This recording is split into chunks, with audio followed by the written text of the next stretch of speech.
எத்தனை ஒரு பஞ்சாயத்தடா முடிச்சு பஞ்சாயத்துக்கு குஞ்சாமி ஆரம்பிக்கலாங்களா? அந்த கலைஞரின் மகனாக இருக்கக்கூடிய நான் சொல்லுகிறேன்,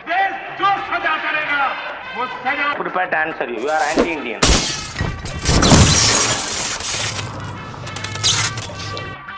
முடிவு பண்ணிட்டீங்களா? யாருக்கு ஓட்டு போட போறீங்க? குடும்ப அரசியல்ங்கிற பேர்ல நாட்டையே குழி தோண்டி புதைச்சாங்களே அவங்களுக்கா? வரும் ஏப்ரல் 18 குடிஞ்சு கும்பிடாதீங்க, நிமிந்து ஓட்டு போடுங்க. மக்கள் நீதி மையம் துவங்கிய காலகட்டத்தில் குடும்ப அரசியல் தமிழ்நாட்டையே குடித்தோண்டி புதைக்கிறாங்க சொல்லி எதிர்த்து அரசியல் ஆரம்பிக்கல. இன்னைக்கு உடனே வந்திருக்கீங்க, எடுத்தேம்பாரு ஓட்டம் மார்க்கெட் கூட நான் பார்க்கலையே. எப்படி உங்களோட பதில் என்ன சார்? நாட்டுக்கு தேவை, அதனால் வந்திருக்கிறேன். எப்படி உங்களோட பதில் என்ன சார்? நாட்டுக்கு தேவை, அதனால் வந்திருக்கிறேன். நேர்மையாக இருக்க முடியும், அந்த மாதிரி அரசியல் செய்து ஜெயிக்கவும் முடியும் என்று நம்புவர்கள் மட்டும்தான் இங்கே இருக்க முடியும். நம்பிக்கை இருந்தாலும் இன்னும் சில நொடிகளில் அந்த கதவு சர்வாதிகாரி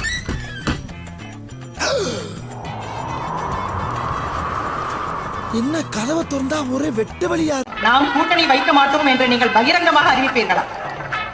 அறிவிச்சுட்டா போச்சு. எங்க தலைக்கு எவ்வளவு தில்லு பத்தியா? கயவர்களுடன் கூட்டணி வைக்க மாட்டோம் என்று கண்டிப்பாக சத்தியம் செய்து கொடுக்கலாம்.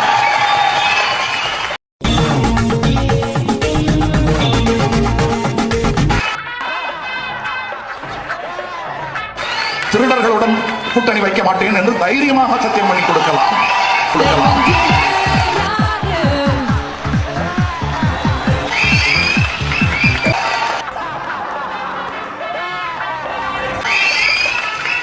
குற்றவாளிகள் என்று எங்களுக்கு தெரிந்துவிட்டால் கூட்டு சேர்க்க மாட்டோம் என்று வாக்குறுதி கொடுக்கலாம். இது எலெக்ஷன் வாக்குறுதி அல்ல, கட்சி ஆரம்பிக்கும் போதே கொடுக்கிற வாக்குறுதி. என்னென்ன சொல்றான் பாருங்க, கம்பி கட்டுற கதையெல்லாம் எடுத்து போடுறாங்க. நீதான் இவனுக்கு ஆண்டவரா பேண்டவராக்கிறடா. மக்கள் நீதி மையம் துவங்கிய காலகட்டத்தில் குடும்ப அரசியல் தமிழ்நாட்டையே குடித்தோண்டி புதைக்கிறாங்க சொல்லி எதிர்த்து அரசியல் ஆரம்பிச்சீங்க. இன்னைக்கு கேள்வி எல்லாம் கேட்பேன், அதுக்கெல்லாம் நீங்க பதில் சொல்லி ஆகணும், சொல்லியே ஆகணும். உடனே வந்திருக்கீங்க, எப்படி உங்களோட பதில் என்ன சார்? நாட்டுக்கு தேவை, அதனால் வந்திருக்கிறேன். அடங்கப்பா அடங்கப்பா, சந்திரன் ஒரு மாதத்தில் தான் அவன் எங்கேன்னு தேட.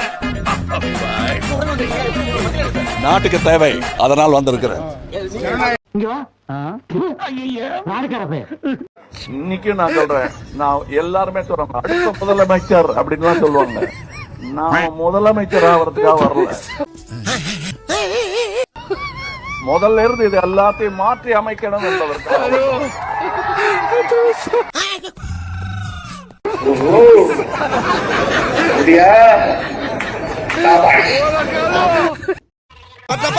அடுத்த பஞ்சாயத்துல மீட் பண்ணுவோம்.